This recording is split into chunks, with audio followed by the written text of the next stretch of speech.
देखो, आज की कहानी शुरू होती है भारत के उत्तराखंड राज्य के चमोली जिले से।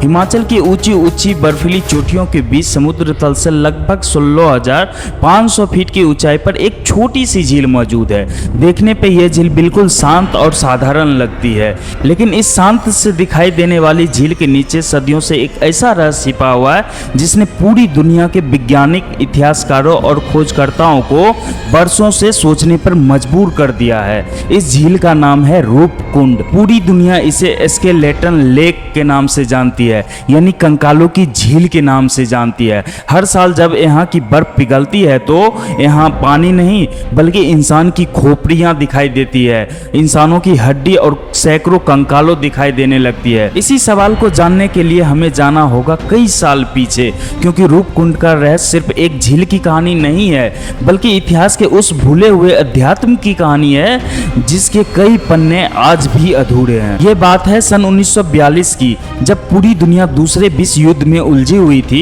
उसी दौरान उत्तराखंड के चमोली जिले में तैनात एक वन अधिकारी अपने नियमित निरीक्षण के लिए हिमालय के ऊंचे इलाके की तरफ निकला। उस समय इन पहाड़ों तक पहुंचना आज से भी ज्यादा मुश्किल था।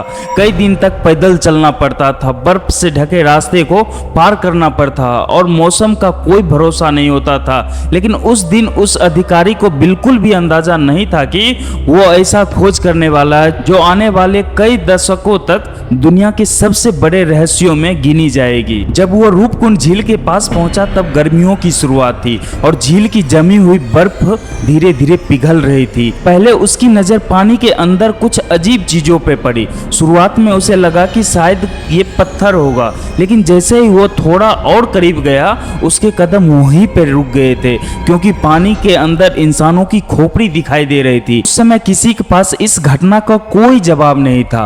पहले यह शक किया गया था कि शायद ये दूसरे विश्व युद्ध से जुड़ा हुआ कोई घटना हो सकता है। कुछ लोगों ने यह सोचा कि कहीं ये जापानी सेनाओं की अवशोषण तो नहीं है, लेकिन शुरुआत जांच के बाद यह संभावना लगभग खत्म हो गई, क्योंकि ये कंकाल युद्ध के समय के नहीं लग रहे थे बल्कि उनसे कहीं ज्यादा पुराने थे। यहीं से रूपकुंड झील का रहस्य पूरी दुनिया के सामने आना शुरू हुआ। जैसे जैसे इस झील की खबर फैलती गई वैसे वैसे वैज्ञानिक, इतिहासकार और खोजकर्ताओं ने यहाँ पहुँचना शुरू करने लगे। सभी के मन में सिर्फ एक सवाल था, अगर ये लोग सैनिक नहीं थे तो आखिर ये कौन थे और इतनी ऊंचाई पर इनकी मौत कैसे हुई। यही सवाल आगे चलकर ऐसी खोज तक पहुंचा जिसने रूपकुंड झील की कहानी को इतिहास के सबसे बड़े अनसुलझे रहस्यों में शामिल कर दिया। रूपकुंड झील की खबर धीरे धीरे पूरे देश में फैलने लगी। शुरुआत में लोगों को लगा कि शायद कुछ ही कंकाल मिले होंगे, लेकिन जब साइंटिस्ट की टीम वहां पहुंची तो तस्वीर बिल्कुल ही अलग था। झील के आसपास और उनके अंदर सैकड़ों इंसानी कंकाल बिखरे हुए थे।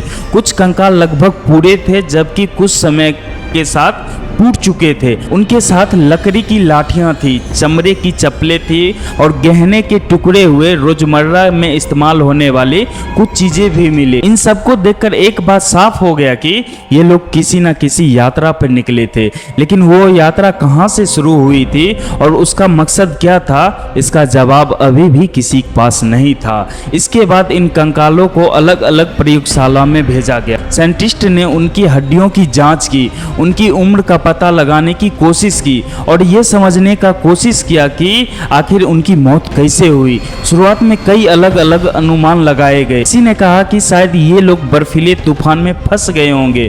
कुछ लोगों को मानना था कि इतनी ऊंचाई पर ऑक्सीजन की कमी और ठंड की वजह से उनकी जान चली गई।